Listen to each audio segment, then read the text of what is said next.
Hello, my name is Michelle Gramolia and I'm the President and CEO of Woodland Pond at New Paltz. You're about to watch a series of segments that have been filmed over the last week by staff, residents, myself, in some cases staff family members, reflecting on their experiences and their perspectives on civil rights, human rights, race relations in America today, and what we as a society can do to move this conversation forward, make the improvements in the quality of lives of all of those around us, recognize that not everyone is created equally, recognize that we have a role to play in really enhancing humanity in a way. It was very important to me at this time to cover this topic. As we know, there was a brutal murder of a Black man in Minneapolis by a police officer that employed, abusive techniques.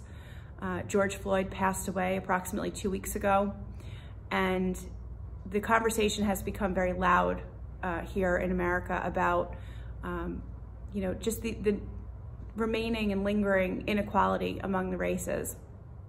And being in my role as the CEO at an organization that employs about 300 people of all races, and having residents here at the community that have had such vast experience fighting for civil rights right on the front lines, I really felt like this was the right thing to do, to highlight the stories from the perspectives of as many people as I could collect.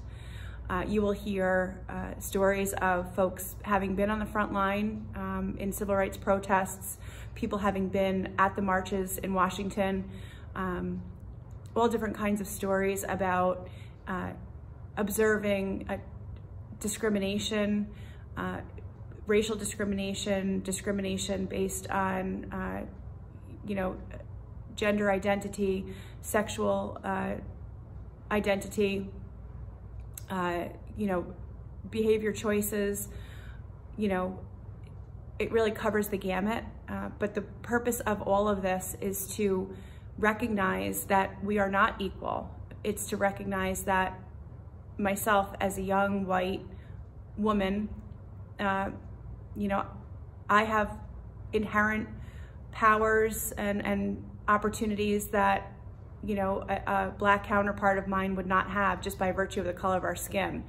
And I want to do more. I want to do more as an individual. I want to do more as an organization here at Woodland Pond.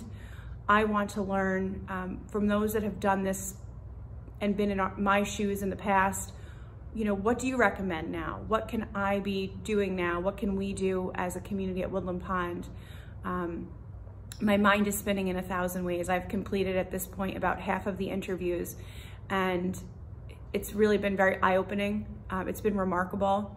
And I've started to make a mental list of, all of the opportunities that I think we have here at Woodland Pond, and that we have, in New Paltz, in America in general. And I think probably the most evident thing to me at this point is that it's not enough to just not discriminate.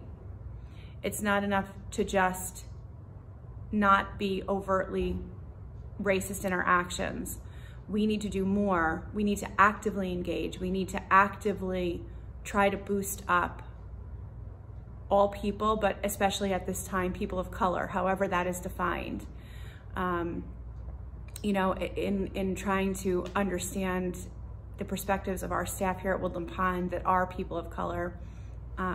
It's not just you. It could be you could have a Black child, or a spouse or significant other that is Black or brown, and we want to hear all of those stories. It's so important to hear it, and that's another thing that I have really picked up on in the conversations with the residents, especially, which is to say that so much of the motivation that was felt by our residents to participate in civil rights advocacy efforts, to be on those front lines, so much of that was driven sheerly by exposure. So our residents surrounded themselves with people of color, Black people, brown people, with intent, so that they could learn the stories and learn the perspectives, and that drives me to want to do the same thing. I think just being able to say, I understand you better now, I understand what you are talking about or what you're going through, I think that understanding will create the humanity that we need and the impetus and the motivation to do what I think at this time the ethical and moral imperative is, which is to literally put our hand out and pull our Black and brown brothers and sisters along with us. It's not enough just to say we walk together on the same street and, you know, I'm not discriminating against you. We need to take each other by the hand and pull our Black and brown people and neighbors up to where we are. And so this airing is going to be the first step in what I hope is a series of efforts here at Woodland Pond to do just that. I haven't really formulated anything. Like I said, my mind is spinning with lots of ideas. I want to thank everybody that has participated in this. This has been personally extraordinarily enlightening.